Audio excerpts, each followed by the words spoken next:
dhasha in si joogta ah loo joojiyaa iyadu ma bannaana say culimmadu u badan yihiin laakiin duruufaadka qaarkood muddo la tilmaamo waa la joojin karaa haddii caafimaad ama asbaabo kaloo sharciyo la garan karo ay tahay waxa keenaya in dhashatan ama muddo la joojiyo ama wakhti dheer la joojiyo waa la joojin karaa laakiin ma bannaana gabadhu iyadoo ninka waxba u sheegin keligeed intay pillars iska liqdo inay sidaa ku joogtaa iyadu ma bannaana waa khiyaamo ninka laftiisu inuu billarun iska liqo isagoo gabadha waxba u sheegin ma bannaana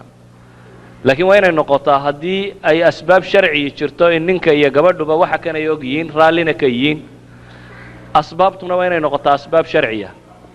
billariskan waxyaabaan kiniinkan iyo waxaan liqistoodana waxba ku dheeraynina inkaar badan baa ka dambaysa oo caafimaad ahaan xataa aan u fiicnayn siday dhakhaatiirtu sheegayaan marka wax lagu degdega iyaga laftooduna maaha